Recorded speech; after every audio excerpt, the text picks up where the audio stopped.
से लड़ रहे हैं जंग कुछ कागज के लोग और कह रहे हैं कि आंधी अब हमारे काबू में है। झूठ, फरेब, लालच।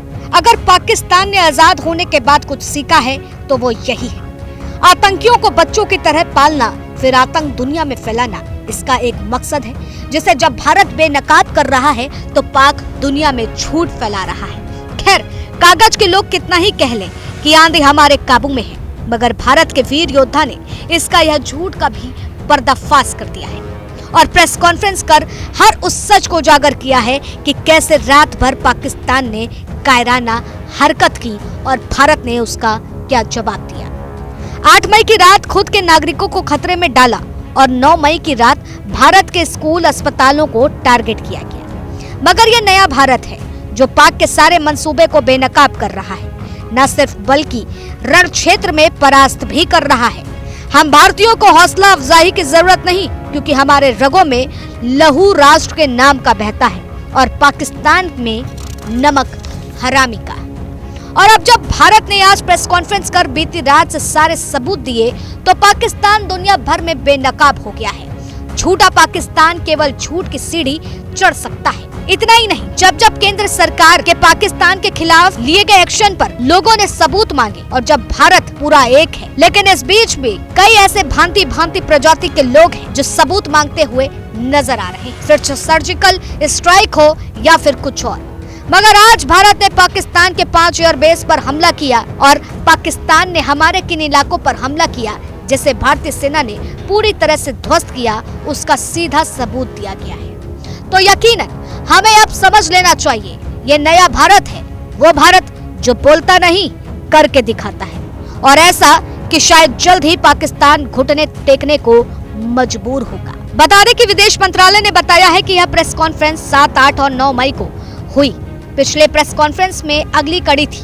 सरकार ऑपरेशन सिंदूर के बारे में लगातार जानकारी दे रही है। कर्नल सोफिया ने भी प्रेस कॉन्फ्रेंस में कई अहम बातें बताई। उन्होंने कहा कि 8-9 मई की रात को पाकिस्तानी सेना ने हमला किया।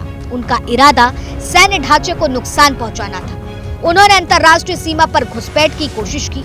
लगभग 300 से 400 ड्रोनों का इस्तेमाल किया गया। पश्चिम मोर्चे पर लगातार आक्रामक गतिविधियां जारी रखी। उसमें UCAV drone, long range weapon, loitering munition और लड़ाकू विमानों का उपयोग कर भारतीय सैन्य ढांचे को निशाना बनाया। नियंत्रण रेखा पर भी ड्रोन घुसपैठ और भारी कैलिबर हथियारों से गोलाबारी की। अंतर्राष्ट्रीय सीमा और एलओसी पर श्रीनगर से नलिया तक 26 से अधिक स्थानों पर हवाई घुसपैठ के प्रयास किए गए। वहीं कर्नल सोफिया कुरैशी ने पाकिस्तान पर गंभीर आरोप भी लगाए हैं। उन्होंने कहा कि पाकिस्तान ने नागरिक विमानों की आड़ में विमान मार्गों का गलत इस्तेमाल किया है। साथ ही पाकिस्तानी सेना ने चिकित्सक केंद्रों और स्कूलों को भी निशाना बनाया। कर्नल कुरैशी ने यहाँ तक भी बताया है कि पाकिस्तान सेना पश्चिम सीमा पर लगातार गतिविधियां कर रही है। जानबूझकर निशाना बनाने के पश्चात भारतीय सशस्त्र बलों ने त्वरित व सुनियोजित जवाबी हमले किए। Technical installation, command and control centres, radar site और हथियार भंडार को चुनकर निशाना बनाया गया। रफीकी, मुरीद, चकलाला, रहमियार खान, सुकूर और चुनिया स्थित पाक के सैन्य ठिकानों पर एयर लॉन्च सटीक हथियारों व लड़ाकू जेट से प्रहार किए गए। एक बड़ा मशहूर मुहावरा है जो आज की स्थिति पर पाकिस्तान पर सटीक बैठता है, अंधेर नगरी चौपट राजा, जो इस बात को साफ करता है कि पाकिस्तान जल्द ही दुनिया के सामने न सिर्फ बेनकाब होगा बल्कि भारत के आगे घुटने टेकने को मजबूर होगा, क्योंकि जहां की नगरी ही अंधेरी हो, राजा ही चौपट हो, वो देश क्या ही आगे चलेगा।